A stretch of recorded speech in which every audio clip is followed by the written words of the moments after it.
저희가 금요일 날 봤던 고린도전서 3장 말씀은 목회자의 역할 또 성도들과의 관계에 대해서 얘기를 했었고요. 오늘도 계속해서 목회자의 역할과 책임이 무엇인지, 그리고 그렇다면 성도들은 목회자들에 대해서 어떻게 대해야 될지, 그리고 사실은 확장시켜서 성도들이 서로에 대해서 어떻게 대해야 될지 하는 내용들이 나와 있습니다. 계속 반복되는 말씀들도 많이 있는데 4장 1절 말씀에 보면 사람이 마땅히 우리를 그리스도의 일꾼이요 하나님의 비밀을 맡은 자로 여길지어다 라고 했습니다. 여기서 사람은 고린도 교회 교인들을 이야기하는 것이죠. 그래서 고린도 교회 교인들이 우리를, 나 바울과 베드로와 아볼로와 같은 말씀 사역자들, 목회자들을 그리스도의 일꾼으로 여겨달라고 얘기를 합니다. 그렇게 생각하고 여겨달라고 얘기를 하는 것이죠. 여기서 그리스도의 일꾼이라는 표현은 그냥 한글 성경으로 보면 그냥 일해주는 사람, 일꾼 정도라고 생각하기 쉬운데 사실은 헬라어 원어로 보면 휘페레테스라는 뜻입니다. 제가 본의 아니게 자꾸 원어나 이런 것들을 많이 말씀을 드리는데 한글 번역이 좀 부족한 경우가 많이 있습니다. 본 뜻을 이해하기 위해서. 그래서 휘페레테스는 아래라는 뜻과 노를 젓다라는 뜻이 합쳐진 겁니다. 지금 화면에 그림이 나오고 있는데 여러분들 저 장면 혹시 아세요? 배너죠. 예, 배너 영화에서 배너가 귀족 신분이었지만 모함을 당하고 노예로 팔려가서 전함 밑에 제일 아래 칸에서 우리나라로 치면 격군이라고 불렀죠. 옛날에 조선시대 이순신 장군이 싸울 때 노를 젓는 병사들이 되어서 사실은 노예죠. 저렇게 노를 젓고 있는 모습입니다. 그래서 휘페레테스는 말 그대로 저 사람들을 가리킵니다. 배의 가장 아래라는 뜻과 노를 젓다라는 뜻이 합쳐져서 큰 배나 전함의 가장 아래 칸 밑바닥에서 노를 젓는 사람들을 말합니다. 거의 대부분이 노예였죠. 아니면 사형수들도 있었고요. 발목에는 사슬이 묶여서 배에 붙어 있고 도망치지 못하게, 그리고 창문도 잘 없습니다. 제일 중앙 앞쪽에 보면 북을 치는 고수가 앉아서 북을 치면 북의 신호에 따라서 빠르게 치면 빠르게, 느리게 치면 좀 천천히, 강하게 치면 아주 힘차게, 약하게 치면 조금은 여유 있게 노를 저어야 합니다. 그러니까 지휘관이 명령을 내리면 북을 치는 사람의 그 지휘관의 명령을 따라서 신호를 보내고, 격군들은 노를 저는 저 휘페레테스들은 그냥 명령에 따라서 움직이기만 하면 됩니다. 이 사람들은 배의 제일 아래 칸에 있기 때문에 밖에서 어떤 상황이 일어나는지 알 수가 없습니다. 도대체 우리 배가 지금 적군과 싸워서 이기고 있는지 아니면 지고 있는 건 아닌지, 갑판에 불이라도 붙은 건 아닌지 도무지 알 길이 없습니다. 오로지 지휘관의 명령에 의존할 수밖에 없습니다. 자신들의 얼굴이 알려지지도 않습니다. 승전을 했다고 해서 장군들처럼 얼굴이 알려지고 유명해지는 게 아니라 그냥 배 아래 밑칸에서 그저 노를 젓다 끝날 뿐입니다. 그리고 배의 속도나 방향도 자신이 결정하는 게 아니라 지휘관이 결정해 주는 것에 따라서 속도와 방향을 결정하게 되어 있습니다. 자신이 할 수 있는 것은 아무것도 없고 오로지 지휘관의 명령에 따라서 움직이는 사람들, 그들이 휘페레테스입니다. 그런데 지금 사도 바울은 자신을 그 휘페레테스, 배의 가장 아래 칸에서 노를 젓는 노예의 비유를 하고 있습니다. 그런데 주의할 건 소유격이 그리스도의, 사람들이 아니라 그리스도의 휘페레테스라는 거죠. 성도들도 마찬가지고 말씀을 사역하는 목회자들도 주님의 일꾼이고 주님의 노예이고 주님의 종인 것이지 서로에게 대해서 종속관계는 아니라는 겁니다. 그런데 나를 구원해 주신 그리스도께는 내가 노예일 수밖에 없고 그분의 명령에 따라서 그분이 정해주시는 방향과 속도대로 움직일 수밖에 없다라고 이야기를 합니다. 그리고 또 한 가지가 뒷부분에 나오는데 하나님의 비밀을 맡은 자라고 표현했습니다. 물론 하나님의 비밀은 하나님의 지혜, 하나님의 비밀, 우리가 계속해서 살펴왔던 그리스도의 십자가를 말합니다. 그리스도의 십자가를 들고 그 복음을 맡은 자로서 이방인들에게 복음 전파의 사명을 감당하고 있고, 또 고린도 교회 성도들을 향해서 교회 안에 이미 들어와 있는 성도들을 향해서는 말씀을 올바로 가르치고 전달하는 말씀 사역의 책임을 감당하고 있습니다. 2절 말씀에도 이어집니다. 맡은 자들에게 구할 것은 충성이니라. 그래서 이 맡은 자라는 표현이 1절과 2절에 반복되고 있는데 저희가 많이 들어봤던 스튜어드라는 표현입니다. 우리가 흔히 청직이라고 해석하는 단어죠. 청직이 주인이 맡겨준 것을 맡은 자라는 얘기입니다. 가장 쉽게 이해하시려면 여러분들 왜 버틀러라고 부르는 영국의 집사들 아시죠? 흔히 우리 고정관념이 왜 영국의 집사하면 검은색 양복 딱 입고 나비 넥타이 메고 좀 나이도 지긋하셔서 되게 점잖게 생기시고, 예, 정말로 대저택의 귀족 가문에서 주인이 얘기하는 것들을 책임지고 그 대저택의 모든 시설들, 영국에서 대저택 하면 여러분들 가끔 영화에 나오는 거 있잖아요. 방이 뭐 그냥 우리는 방 3개, 4개만 돼도 와 크다 이러는데 영국 귀족들은 그 정도 갖고 만족하지 않잖아요. 한 뭐 수십 개? 방이 막 어디 궁전 같은 데 100개, 방이 100개나 되는 데도 있다면서요. 그런 대저택을 관리합니다. 그러니까 웬만한 회사보다 크죠. 그 많은 시설들을 관리하고 거기서 일하는 사람들에게 먹을 것을 제공하고 모든 생필품과 모든 물자들을 다 지원하는 역할을 맡은 사람들이 집사입니다. 그러니까 지금 하나님의 일을 맡은 사람이라고 할 때는 쉽게 표현하면 영국의 그 집사 같은 사람들을 생각하면 될 것 같습니다. 그런데 집사의 특징은 아무리 그렇게 화려하고 넓고 대규모의 저택을 관리해도 그것은 자기의 소유가 아닙니다. 자기에게는 어떤 권한도 없습니다. 자기가 결정을 내릴 권한도 없고 자기 마음대로 소유를 처분할 권한도 없고 그저 주인이 지시한 대로, 주인이 지도하는 대로 맡아서 말 그대로 관리하는 책임자일 뿐입니다. 지금 사도 바울은 말씀을 전하는 자기들이 내 권한대로 가르치는 것이 아니라 주께서 나를 복음을 전하도록 불러주셨고 내 의지와 상관없이 주님의 명령에 따라서 이곳에 가서 복음을 전하라고 하면 전하고 막으시면 가지 않고 오래 머물라고 하시면 오래 머물고 빨리 이동하라고 하면 이동하고 그 방향과 속도에 있어서 온전히 주님의 명령을 따라서 복음 전파에, 전도에, 선교의 사명을 감당하고 있습니다. 그리고 자기는 맡은 자이기 때문에 주인이 맡겨주신 일을 오로지 충성을 다해서 할 뿐이지 자기가 어떠한 권한을 가지고서 결정할 그런 지위에 있지 않다라고 이야기를 하고 있습니다. 이 내용은 이제 곧 우리가 보게 될 3, 4, 5절 말씀에서 그래서 판단하지 말아야 할 이유와 연결이 됩니다. 나는 오로지 주인의 명령에 따라서 움직일 뿐인데 그렇다면 내가 하는 일에 대해서는 누가 평가를 한다면 그것은 나를 평가하는 게 아니라 명령을 내린 주인을 평가하는 것이 됩니다. 예수 그리스도의 명령을 받아서 내가 그 일을 실행하는데 사람들이 나를 판단한다면 내게 명령을 주신 그리스도를 판단하는 게 되어버립니다. 물론 내가 주님의 명령을 얼마나 신실하게 주께서 맡겨주신 대로 신뢰할 만큼 잘 했는지 그 충성도에 따라서 이 집사는, 이 맡은 자는 평가를 받을 것입니다. 그래서 주인이 맡은 자에게 요구하는 것은 바로 충성이라고 이야기를 합니다. 충성은 원어로 보면 피스토스라고 합니다. 이 말은 한글로 보면 믿음이라는 단어와 충성이라는 단어와 신실이라는 단어가 모두가 다른 의미처럼 우리가 구분해서 쓰고 있지만 사실은 헬라어에서는 모두가 하나의 단어입니다. 그러니까 피스토스라는 단어에는 믿음이라는 뜻도 있고 충성이라는 뜻도 있고 신실이라는 뜻도 있습니다. 그렇다면 무엇에 대한 충성이겠습니까? 주인 대신 하나님, 예수 그리스도에 대한 충성이고 자신이 맡고 있는 복음 전파와 말씀 사역에 대한 충성을 이야기합니다. 그래서 사도 바울과 교회의 지도자들, 말씀 사역을 담당하고 있는 사람들은 주께서 허락하신 그 믿음 위에 굳게 서서 오직 하나님께만, 예수 그리스도께만 충성을 다하면서 그 말씀에 신실하게 사역해야 된다는 것을 이야기하고 있습니다. 집사들이 주인이, 대저택의 주인이, 귀족이 무슨 일인가를 맡겼다면 그 사람의 얼마나 충성했는지, 주인이 명령한 대로 그대로 실행을 했는지, 주인이 믿고 맡길 만큼 신뢰를 주었는지에 따라서 평가를 받습니다. 사도 바울도 자신의 의지나 자신이 성공을 했건 못했건 사람들에게 좋은 평가를 받건 못 받건 그것이 중요한 것이 아니라 내가 얼마나 주인의 뜻에 따라서 충성했는지 그 기준에 따라서 평가를 받는다라고 이야기를 하는 것입니다. 그래서 성령의 열매에도 보면 충성이 그 9가지 열매 중에 들어가 있습니다.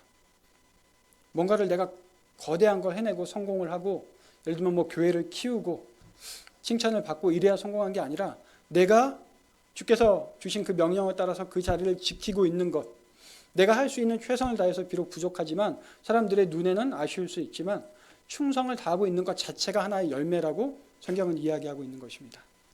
그래서 사도 바울은 자신들의 지위에 대해서, 자신들의 역할과 자신들의 평가받을 기준에 대해서 이야기한 후에 이제 3, 4, 5절로 넘어갑니다. 너희에게나 다른 사람에게나 판단받는 것이 내게는 매우 작은 일이라. 쉽게 말하면 다른 사람들에게 또 내 스스로 평가하는 것에 대해서 나는 개의치 않는다는 거죠. 나도 나를 판단하지 아니하노니. 스스로도 바울 자신도 자신을 평가하지 않는다는 겁니다. 얼핏 들으면 굉장히 교만하고 다른 사람들의 이야기나 평가에는 귀를 닫고 독선적으로 행동하는 것처럼 보입니다. 그런데 바울의 진짜 의도는 그것이 아니라 자신을 돌아보고 자신을 평가하는 자기 절제와 자기 평가를 부인하는 것이 아니라 사람들의 판단에 휩쓸리지 않겠다는 겁니다. 사람들의 판단을, 평가를 절대적인 것으로 여기지 않겠다는 말입니다. 나도 나 자신을 바라볼 때 부족한 게 많지만 내 자신의 판단이 절대적인 것이라고 여기지 않고, 또 때로는 사람들에게 칭찬을 받기도 하고 또 비난을 받기도 하겠지만 그 사람들의 판단에 따라서 그것이 마치 전부인 것처럼 그것을 절대적인 것으로 여기지 않겠다라는 이야기입니다. 4절 말씀에 내가 자책할 아무것도 깨닫지 못하나 이로 말미암아 의롭다함을 얻지 못하노라. 더 나아가서 사도 바울은 자신이 스스로 돌아볼 때 자책할 아무것도 없다라고 이야기를 합니다.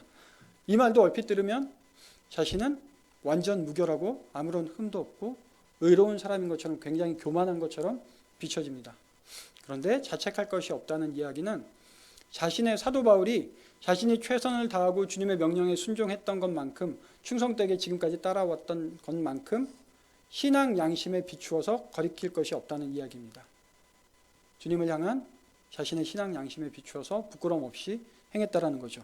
하지만 그럼에도 불구하고 자신이 의롭지 못하다는 것을 너무나도 잘 알고 있습니다. 그래서 내가 신앙 양심에 비추어서는 부끄러울 것이 없고 당당하지만 그럼에도 불구하고 나는 의롭다함을 얻지 못하노라.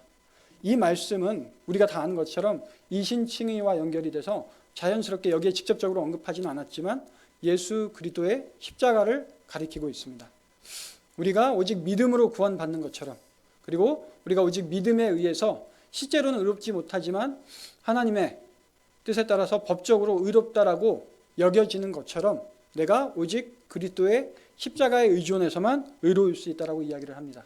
그러니까 지금 사도 바울이 이런 이야기를 하는 이유는 계속해서 고린도 교인들을 향해서 너희들이 사람의 기준을 가지고 사람들을 함부로 평가하고 판단하는데, 또 우리 말씀 사역자들에 대해서 평가하는데 그것이 옳지 않다라고 이야기를 하고 있습니다. 그리고 그 이유가 무엇이냐면 너희들도 믿음으로 구원받았고 너희들이나 나나 역시 주님 안에서 모두가 불의한 자였고 죄인들이었고 멸망할 수밖에 없었는데 예수 그리스도의 십자가로 인해서 의롭다 하심을 입었다.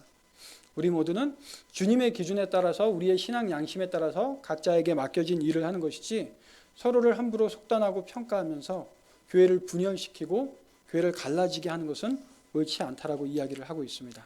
그래서 4절 마지막 부분에 나를 심판하실 이는 귀신이라라고 이야기를 합니다. 오직 나를 불러주셨고 나를 휘페레테스로 사용하시고 또 나를 집사로서 오이코노모스로서 사용하시는 주님만이 나를 심판하실 수 있다라고 이야기를 합니다. 그리고 그 이유가 5절에 나와 있습니다. 주께서 오실 때에 비로소 주님께서 판단하실 것이기 때문에 아무것도 판단하지 말라고 이야기를 합니다. 왜냐하면 사람들은 자신들의 주관적인 기준에 따라서 제한된 정보와 제한된 감각을 가지고 평가를 합니다. 우리가 지난 시간에도 잠깐 이야기를 나누었지만 우리의 시각이나 청각이라는 것이 굉장히 제한적입니다. 앞을 못 보는 분들에게는 우리가 보고 있는 이 자연스러운 풍경들이 전혀 보이지 않습니다. 객관적인 현실은 변한 것이 없는데 우리의 감각 기관이 어떠냐에 따라서 우리에게 다가오는 현실이, 우리가 느끼는 현실이 전혀 다른 것이죠. 청각도 마찬가지입니다. 소리를 들을 수 있는 분들과 듣지 못하는 분들은 느끼는 현실이 굉장히 다릅니다. 현실이 달라서가 아니라 똑같은 현실이지만 나 자신의 감각기관에 제한이 있기 때문에 그렇습니다. 그런데 우리가 하나님의 일을 평가하는 것은 우리의 영적인 감각으로 바라보게 됩니다. 그런데 우리는 굉장히 이기적이고 죄에 의해서 물들어 있고 온전하지 못하기 때문에 우리의 영적 감각은 수시로 무뎌지고 탁해지고 제대로 감각을 발휘하지 못할 때가 많습니다. 그래서 우리가 쉽게 하는 말로 성령 충만하다, 성령 충만하지 못하다라는 말로 표현을 하는데, 성령이 충만할 때는 하나님의 영적인 이끄심이 눈에 보이고 느껴지고 만져지는데 우리가 우리의 욕심이나 세상의 기준에 휩쓸려서 우리가 방황하거나 흔들릴 때면 그 영적인 감각을 모두 놓치고 하나님의 현실이 눈에 보이지 않습니다. 우리가 교회 안에서 얼마나 쉽게 사람들을 평가하고 판단합니까? 여러분들 봉사 다 해보셔서 아시겠지만 주방에서 봉사하시다 보면 정말 속으로 욕 나올 때도 많죠. 밥을 좀 많이 하면 남았다고 뭐라 그러고, 조금 하면 모자르다고 뭐라고 그러고, 좀 간을 좀 세게 하면 짜다고 뭐라 그러고, 좀 덜하면 싱겁다고 뭐라 그러고. 아유, 저도 주방에서 좀 섬겨봤습니다. 우리 온도도 그렇지 않습니까? 우리 주일날 본당에 보면 우리 서다리 간사님이 얼마나 곤욕스러워하시는지 몰라요. 조금 온도를 덥다고 하셔서 조금 낮추면 1분도 안 됐는데 어느 또 다른 쪽에서는 춥다고 얘기가 옵니다. 그래서 추우신가 보다 좀 높이면 좀 몇 분 안 지나서 또 저쪽에서는 덥다고 왜 이렇게 올렸냐고 뭐라고 그러십니다. 얘기들이 많죠. 주차장도 얼마나 어렵습니까? 교회마다 주차장에서 시험 드는 분들 굉장히 많습니다. 저 사람이 교인이 맞나 뭐 이런 싶은 분들도 있고, 정말로 세상 사람보다 못하다 이런 분들도 있고, 자리가 비어서 대부분의 교회들이 이제 교회 가까운 데는, 본당 가까운 데는 새신자들을 위해서 남겨두잖아요. 그럼 멋모르고 와서 그냥 무대뽀로 거기 되는 분들도 있고, 말리면 아니 자리가 비었는데 나는 이 교회 성도가 아니냐, 왜 나를 못 되게 하느냐, 막 화를 내시기도 하고, 심지어는 막 사무실로 찾아와서 막 욕을 하면서, 저는 진짜 전에 교회에서 봤습니다. 목사님들 계신 사무실에 찾아가서 주차 때문에 자기 차에 스크래치가 생겼다고 정말로 교회 안에서 정말 들어볼 수 있는 가장 적나라한 욕을 들어봤습니다. 앉아서. 무섭죠. 우리가 조금만 마음을 열면 저분의 어려움이 있을 텐데 우리는 되게 주관적입니다. 그래서 우리 입장에서 우리의 제한된 감각으로 우리 기준에서만 평가하고 판단하려는 습성이 있습니다. 누구나가 다 그렇습니다. 그래서 판단하지 말라고 하는 겁니다. 주님은 어떻습니까? 주님께서는 모두 다 아시지 않습니까? 우리는 저 사람이 이런 예화를 들은 적이 있습니다. 이제 지하철 안에서 여러분들도 많이 보셨을 텐데, 아버지가 지하철에 앉아있고, 아버지가 두 아들이, 어린 아이들이 있습니다. 초등학교에도 안 들어간 한 4살, 5살 아이들이 막 지하철 그 공공장소에서 복도를 막 뛰어다니면서 소리를 지르고 장난을 치는데, 주위 분들이 보니까 좀 1, 2분은 참겠는데 3분, 5분 막 지나가는데 안 말리니까 이제 답답한 거죠. 아니 저 젊은 아빠가 얼마나 개념이 없으면 공공장소에서 저 뛰노는 아이들을 말리지도 않고 그러느냐. 근데 넉넉히 그냥 애들 뭐 하는지도 모르고 그냥 넉넉히 딴 데 보고 있는 겁니다. 참다 못한 어르신이 한번 가서, 아니 자네는 자기 아이들이 저렇게 시끄럽게 지하철에서 그러는데 왜 말리지도 않고 그러냐. 그러니까 그때서야 이제 정신을 차리고 아버지가 되게 미안한 표정을 지으면서 얘기를 하는 거예요. 죄송하다고. 제가 미처 몰랐다고. 지금 방금 병원에서 병으로 아내를 떠나보내고 오는 길인데 미처 아이들에게 신경 쓸 경황이 없었다고. 아무 생각이 없었다고. 우리는 그냥 피상적으로 앉아있는 그 아빠와 소란을 피우는 아이들만 볼 뿐입니다. 철없는 아이들이 뛰놀고 있는데 지금 젊은 나이에 아내를 잃어버린 남편은 너무 황망하게 아내를 잃고 어찌할 바를 몰라서 넋을 놓고 앉아 있습니다. 모르죠. 인간은 그 사람의 마음을 모릅니다.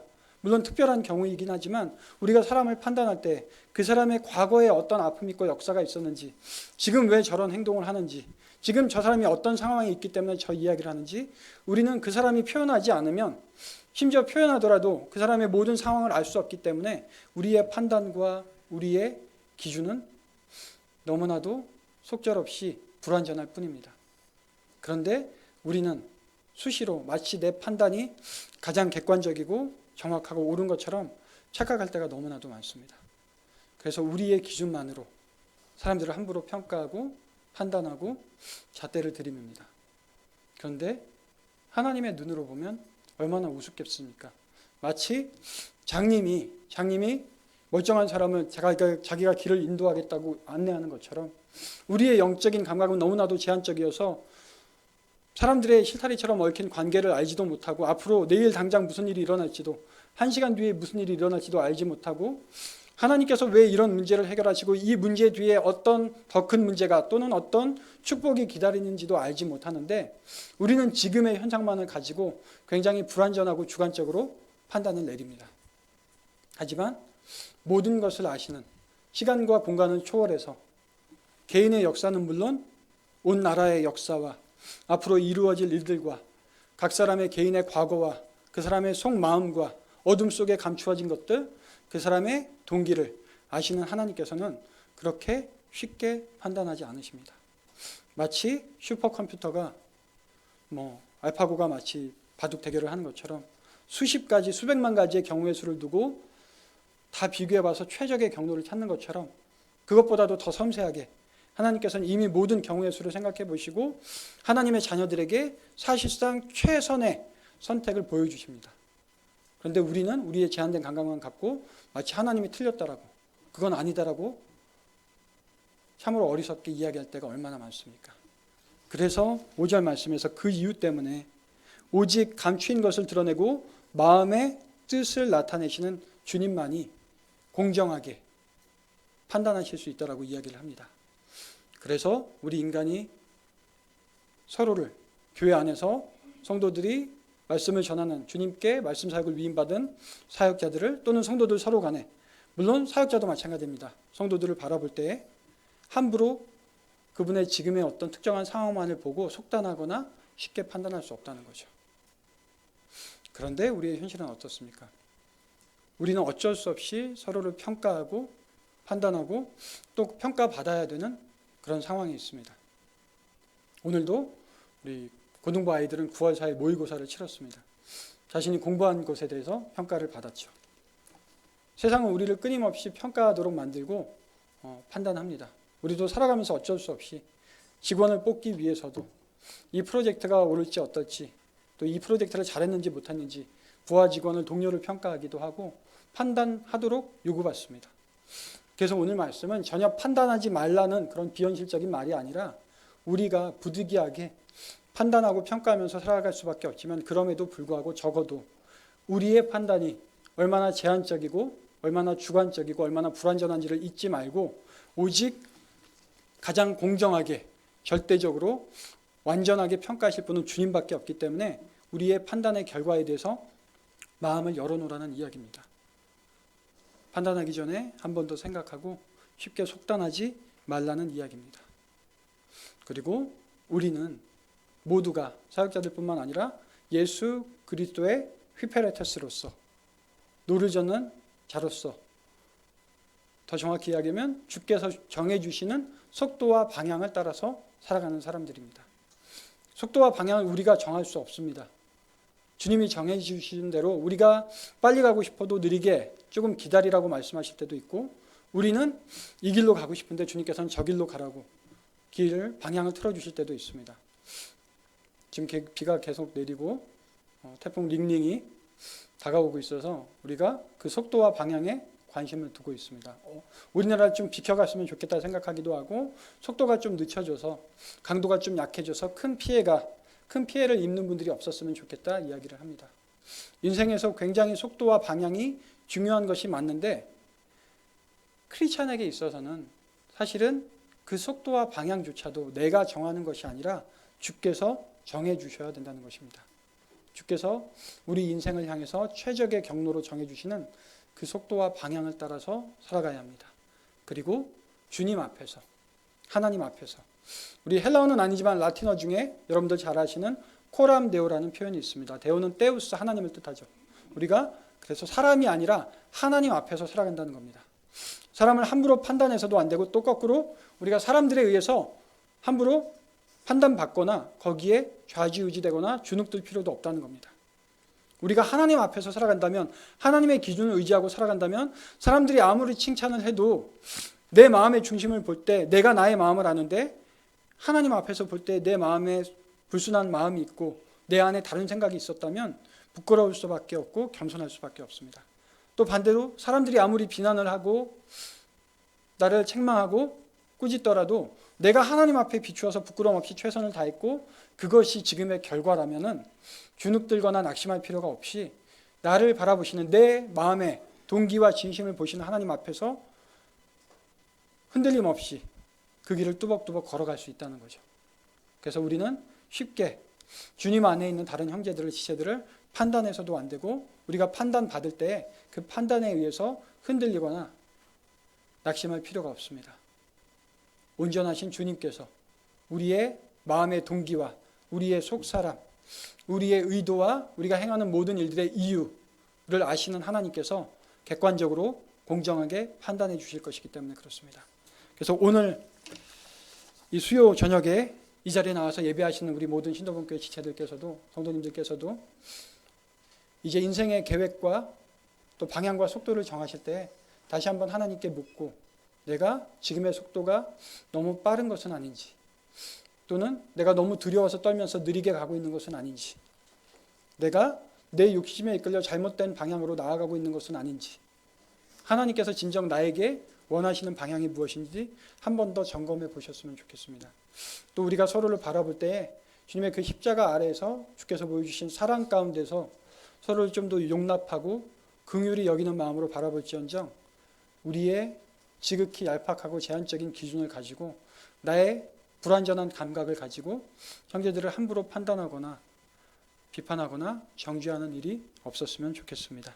우리 선하신 목자 함께 찬양하면서 우리 오늘 들은 말씀대로 우리 삶의 속도와 방향을 주께서 인도해 주시라고 우리가 휘페레테스로서 또 집사인 오이코노모스로서의 삶을 잘 살아갈 수 있게 해달라고 기도하는 마음으로 함께 찬양하도록 하겠습니다.